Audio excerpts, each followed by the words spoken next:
ಆತ್ಮೀಯರೇ, ತಮಗೆಲ್ರಿಗೂ ನಮಸ್ಕಾರ. ಇಂದಿನ ಆಧುನಿಕ ಜೀವನದ ಜಂಜಾಟಗಳಾದ ಮನೆ ಕೆಲಸ, ವೃತ್ತಿ ಜೀವನದ ಒತ್ತಡ ಸೇರಿದಂತೆ ಅನೇಕ ಜವಾಬ್ದಾರಿಯ ಕೆಲಸಗಳಿಂದಾಗಿ ಮನಸ್ಸು ಬಹುಬೇಗ ದಣಿಯುತ್ತದೆ.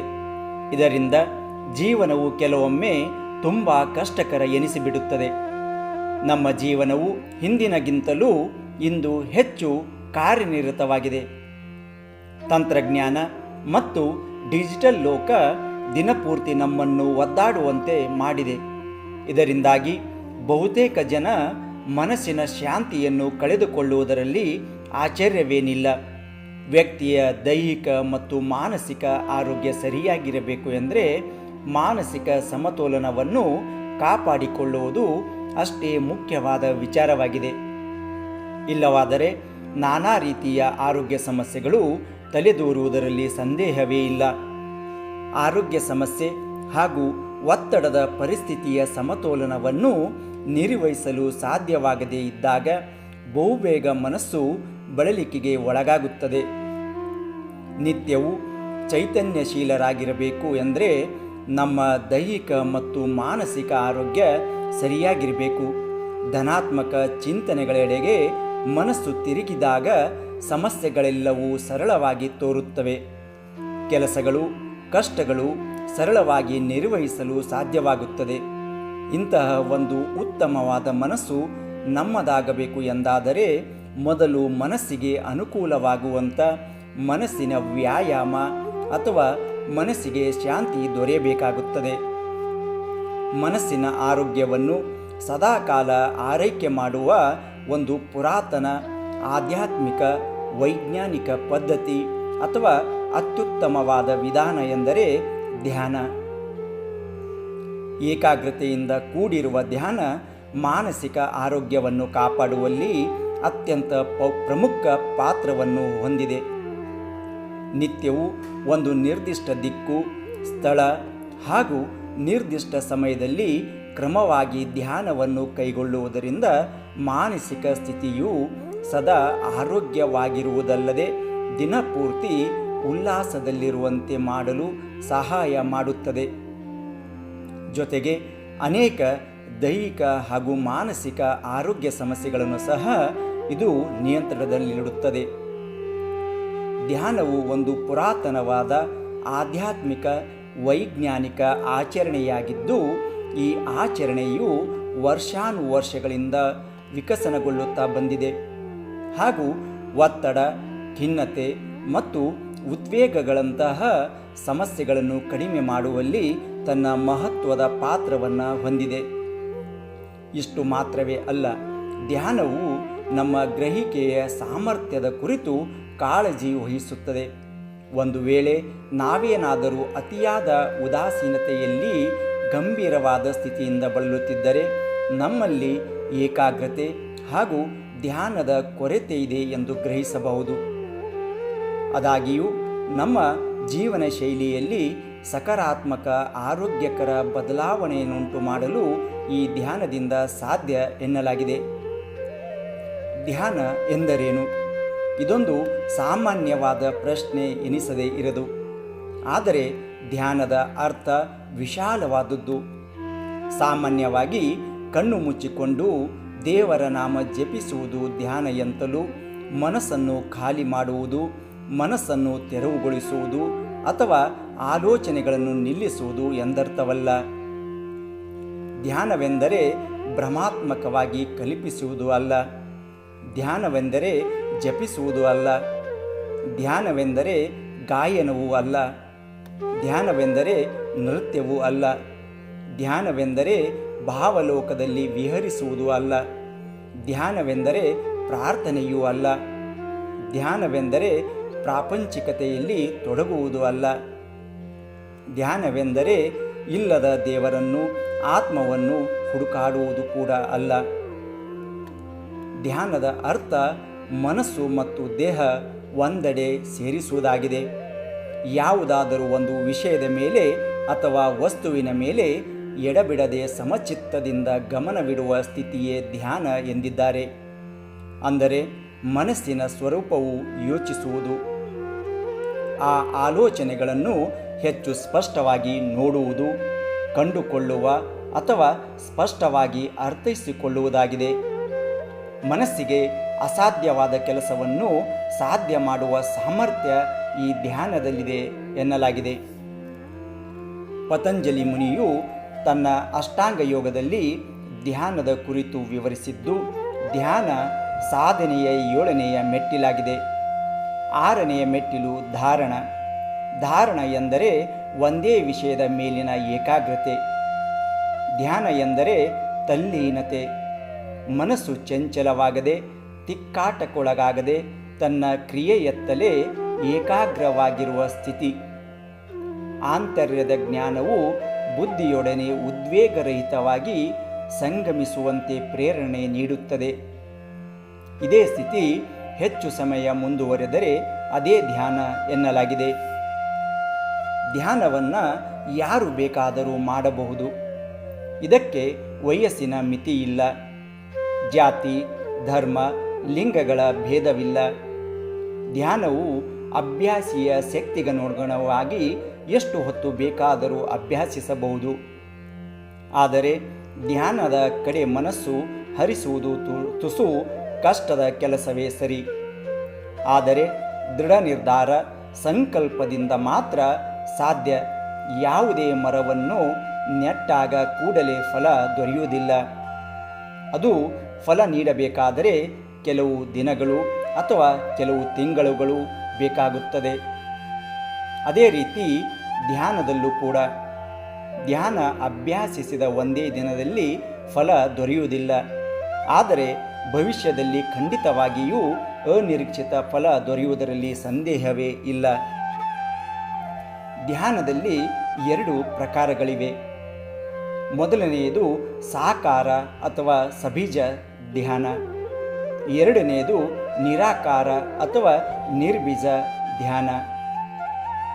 ಸಾಕಾರ ಅಥವಾ ಸಬೀಜ ಧ್ಯಾನ ಎಂದರೆ ಧ್ಯಾನಕ್ಕೆ ಪೂರಕವಾಗಿ ವಸ್ತು, ದೇವರು, ಗುರು, ಸೂರ್ಯ, ಚಂದ್ರ, ನಕ್ಷತ್ರ ಹೀಗೆ ಪ್ರಿಯವಾದುದರ ಮೇಲೆ ಮನಸ್ಸನ್ನು ಕೇಂದ್ರೀಕರಿಸಿ ಅದರ ರೂಪ, ಆಕಾರ, ಗುಣ, ಸಾಧನೆಗಳನ್ನು ಮನನ ಮಾಡಿಕೊಳ್ಳುತ್ತಾ ಅಥವಾ ಮಂತ್ರ, ಶ್ಲೋಕ, ಪಠಣ ಸಾಧನದ ಮೂಲಕ ಏಕಾಗ್ರತೆಯನ್ನು ಪಡೆಯುವುದೇ ಸಾಕಾರ ಅಥವಾ ಸಬೀಜ ಧ್ಯಾನವಾಗಿದೆ.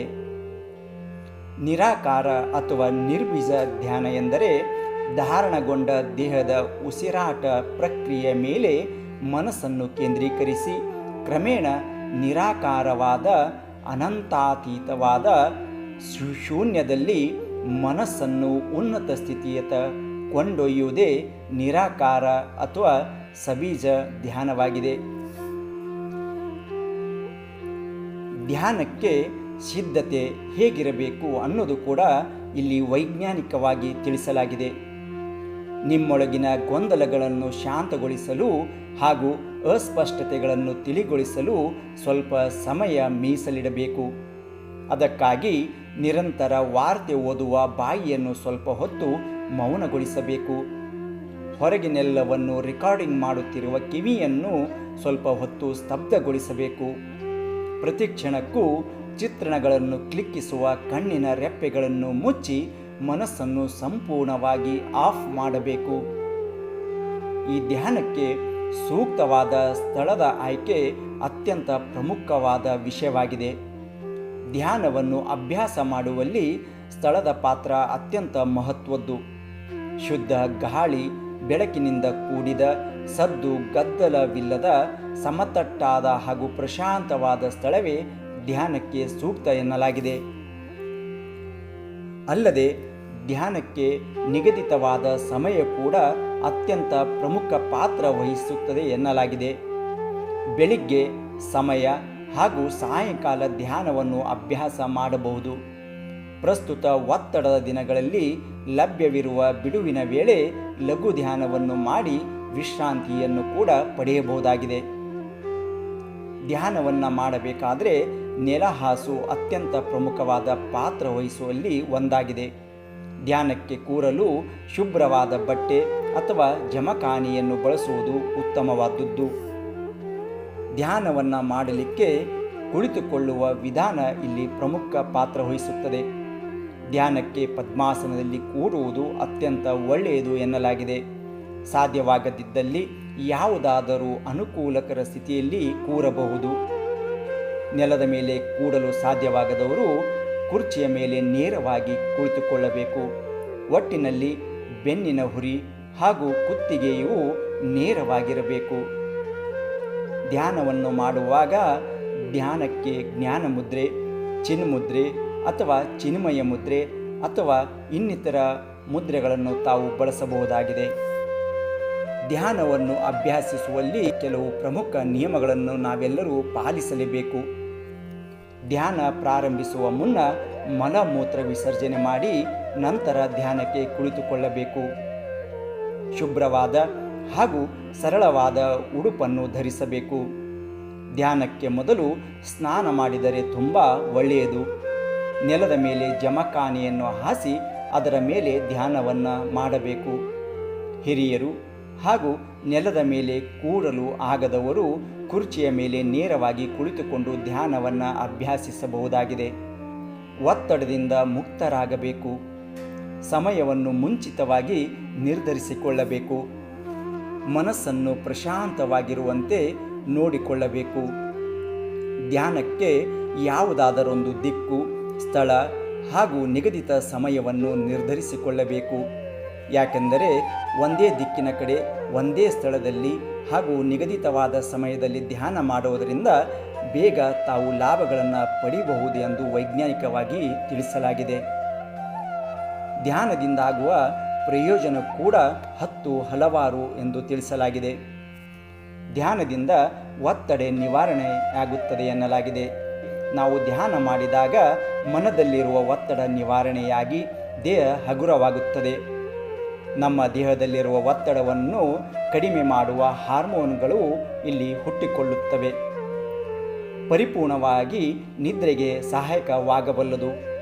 ಒತ್ತಡದಿಂದಾಗಿ ಚೆನ್ನಾಗಿ ನಿದ್ರೆ ಮಾಡಲು ಸಾಧ್ಯವಾಗುವುದಿಲ್ಲ. ಹೀಗಾಗಿ ಧ್ಯಾನ ಪರಿಪೂರ್ಣ ನಿದ್ರೆ ಮಾಡಲು ಸಹಾಯಕವಾಗಬಲ್ಲದು. ಕೋಪವನ್ನು ನಿಯಂತ್ರಿಸಲು ಇದು ಸಹಕರಿಸುತ್ತದೆ. ಕೋಪ ನಮ್ಮ ಆರೋಗ್ಯಕ್ಕೆ ಹಾನಿಕಾರ ಎಂಬುದು ನಮಗೆಲ್ಲ ತಿಳಿದ ವಿಷಯವೇ. ನಾವು ಅತಿಯಾಗಿ ಕೋಪಗೊಂಡಾಗ ನಮ್ಮ ನ್ಯೂರಾನ್ಗಳಿಗೆ ಹಾನಿಯುಂಟಾಗುತ್ತದೆ ಮತ್ತು ರಕ್ತದೊತ್ತಡ ಅಧಿಕವಾಗುತ್ತದೆ. ನಿಯಮಿತವಾಗಿ ಧ್ಯಾನವನ್ನು ರೂಢಿಸಿಕೊಂಡಾಗ ಕೋಪವನ್ನು ನಿಯಂತ್ರಣಕ್ಕೆ ತರಬಹುದಾಗಿದೆ. ಫಲವಂತನಾಗಿಸುತ್ತದೆ. ನಾವು ಧ್ಯಾನವನ್ನು ನಿರಂತರವಾಗಿ ರೂಢಿಸಿಕೊಂಡಾಗ ನಮ್ಮನ್ನು ಫಲವಂತನಾಗಿಸುತ್ತದೆ.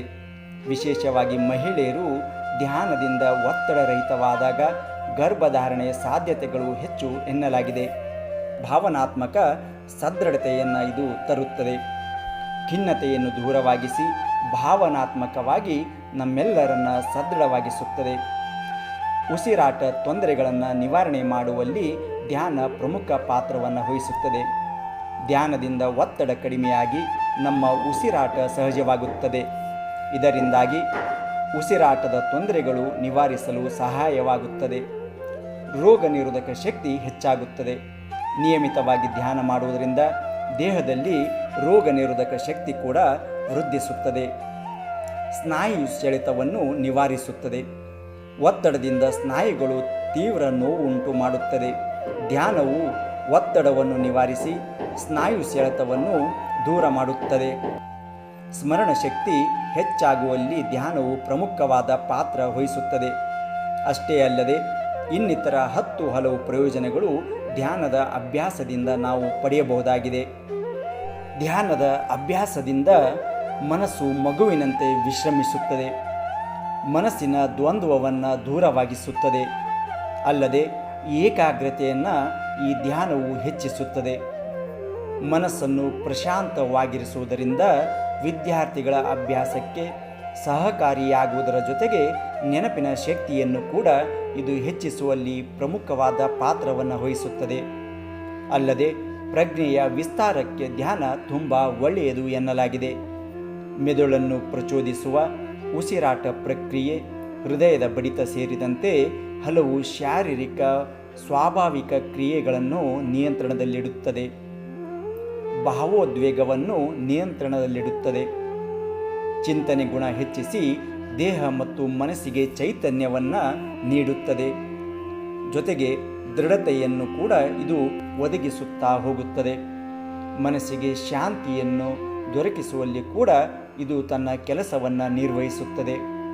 ಆದಷ್ಟು ನಕಾರಾತ್ಮಕ ಚಿಂತನೆಗಳನ್ನು ದೂರವಾಗಿಸಿ ಸಕಾರಾತ್ಮಕ ಆಲೋಚನೆಗಳನ್ನು ತುಂಬುವಲ್ಲಿ ಇದು ಸಹಾಯ ಮಾಡುತ್ತದೆ. ವಿದ್ಯಾರ್ಥಿಗಳಲ್ಲಿ, ಯುವಕರಲ್ಲಿ ಆತ್ಮವಿಶ್ವಾಸವನ್ನು ಹೆಚ್ಚಿಸುವಲ್ಲಿ ಕೂಡ ಇದು ತನ್ನ ಕೆಲಸವನ್ನು ಮಾಡುತ್ತದೆ. ತಾಳ್ಮೆ, ಸಹನೆ ಹಾಗೂ ಇದು ಯಾವಾಗಲೂ ಒಳ್ಳೆಯ ಆಲೋಚನೆಗೆ ದಾರಿಯನ್ನು ಮಾಡಿಕೊಡುತ್ತದೆ. ಮಾನಸಿಕ ಕಾಯಿಲೆಗಳು ದೂರವಾಗಿಸಲು ಕೂಡ ಸಹಾಯ ಮಾಡುತ್ತಾ ಹೋಗುತ್ತದೆ. ಮನಸ್ಸನ್ನು ಯಾವಾಗಲೂ ಲವಿಲವಿಕೆಯಿಂದಿರಲು ಉಲ್ಲಾಸವನ್ನುಗೊಳಿಸುತ್ತದೆ. ಗುರಿಯನ್ನು ಸಾಧಿಸಲು ಒಳ್ಳೆಯ ಮಾರ್ಗದರ್ಶಿಯಾಗಲು ಕೂಡ ಸಹಾಯಕವಾಗಿದೆ. ಅರಿವು ಹಾಗೂ ಸಹಾನುಭೂತಿಯನ್ನು ಇದು ನಮ್ಮೆಲ್ಲರಲ್ಲಿ ಬೆಳೆಸುತ್ತದೆ. ಒಳ್ಳೆಯ ಗ್ರಹಿಕೆ ಶಕ್ತಿಯನ್ನು ನೀಡುವುದರ ಜೊತೆಗೆ ಪರಿಣಾಮಕಾರಿಯಾದ ವ್ಯಕ್ತಪಡಿಸುವಿಕೆ ಕೌಶಲ್ಯವನ್ನು ಹೆಚ್ಚಿಸುತ್ತದೆ. ನೆನಪಿರಲಿ, ಧ್ಯಾನವನ್ನು ಒತ್ತಡದಿಂದಾಗಲಿ ಅಥವಾ ಹಠದಿಂದಾಗಲಿ ಅಭ್ಯಾಸ ಮಾಡುವುದು ಸೂಕ್ತವಲ್ಲ. ದೇಹವು ಚಲನೆಗೆ ಒಳಗಾದಾಗ, ತಲೆ ತಿರುಗಿದಂತೆ ಭಾಸವಾದಾಗ ಧ್ಯಾನವನ್ನು ನಿಲ್ಲಿಸಿ ಶವಾಸನದಲ್ಲಿ ವಿಶ್ರಮಿಸುವುದು ಸೂಕ್ತ ಎನ್ನಲಾಗಿದೆ. ಆದ್ದರಿಂದ ದಿನನಿತ್ಯ ಸರಿಯಾದ ನಿಗದಿತ ಸಮಯಕ್ಕೆ ಧ್ಯಾನವನ್ನು ಅಭ್ಯಾಸ ಮಾಡುವುದರಿಂದ ದೈಹಿಕ ಹಾಗೂ ಮಾನಸಿಕ ಹಲವಾರು ರೀತಿಯ ಸಮಸ್ಯೆಗಳನ್ನು ದೂರವಿರಿಸಬಹುದು. ಈ ವಿಡಿಯೋ ನಿಮಗೆ ಇಷ್ಟ ಆದರೆ ದಯಮಾಡಿ ಲೈಕ್ ಮಾಡಿ, ಇತರರಿಗೂ ಶೇರ್ ಮಾಡಿ, ಸಬ್ಸ್ಕ್ರೈಬ್ ಮಾಡೋದನ್ನು ಮರಿಬೇಡಿ. ಮುಂದಿನ ವಿಡಿಯೋದಲ್ಲಿ ಮತ್ತೆ ಬೇರೆ ವಿಷಯದೊಂದಿಗೆ ಭೇಟಿಯಾಗೋಣ. ತಮಗೆಲ್ಲರಿಗೂ ನಮಸ್ಕಾರ.